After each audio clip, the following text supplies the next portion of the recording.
Hi, it's Gabrielle from Beeways Gardens, and about, I don't know, 5 or 6 weeks ago, maybe 4 or 5 weeks ago, we did a cutting from a Monstera because I've always wanted a Monstera, and I took a cutting off of one of my kids' plants and we put it in some water to root it. Well, we finally have some roots, so I'm going to show you how to plant a newly rooted plant. So look at these beautiful roots.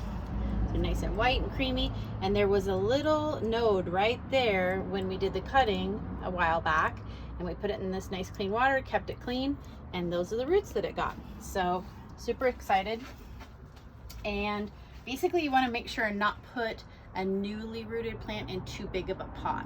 These are some pretty heavy leaves, and so I want to make sure and give it enough structure to hold that up so it doesn't flop around or tip the pot over. If it was a smaller plant that didn't have such tall leaf stems, if it was only like this tall, then I would pick an even smaller plant, you know, more like this size, because you just want it to get established. It'll get moved out of this because these get quite large, but until it gets established in soil and starts growing some new leaves, we're going to put it in this size pot. Make sure it has a plant tray underneath it. Make sure it has drainage in the bottom. You want to make sure that 99.9% of plants need to have drainage. The only plants that I have left in like cute pots that don't have drainage are things like cactus or succulent, because I'm only giving them like a teaspoon of water once a month, and so they never actually, you know, the whole pot of soil doesn't get saturated. But otherwise you need to have that drainage. I have some potting soil here that has been out in our greenhouse, and so it's extremely dry, and you always want to start with slightly damp potting soil. So I brought a pitcher of water, and I'm just going to put some of that water in, and I'm just going to stir it around a little bit and dampen enough soil just to go in this pot. I don't need to do the whole thing.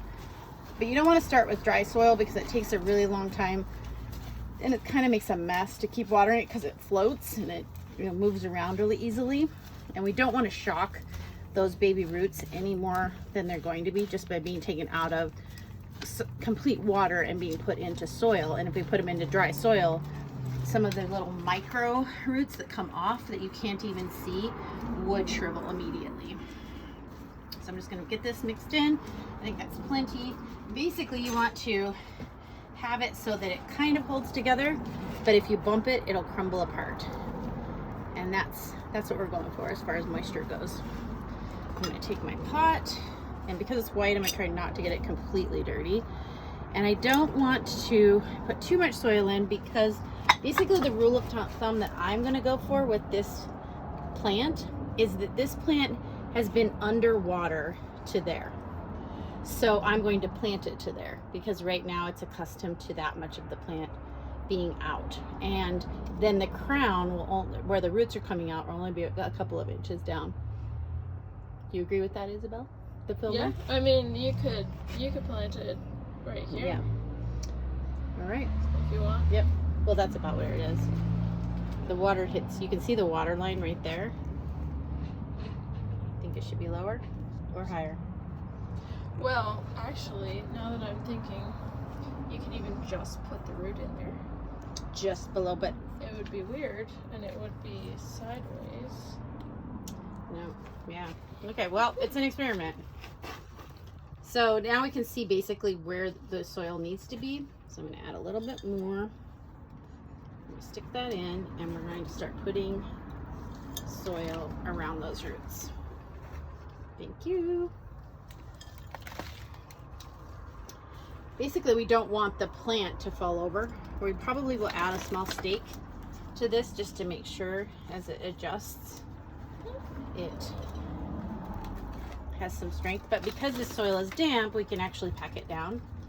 And that is it. The next thing we'll want to do, if you were in your house doing this, you would put it into the sink and you would water it through. So that means rinsing it off, rinsing the plant off, and you want to put water in until it runs out the bottom.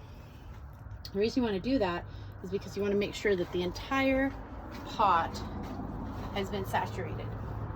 And that's really the best way to water plants, but it's not usually feasible or sustainable to be dragging every single plant you own to the sink or the shower every single week.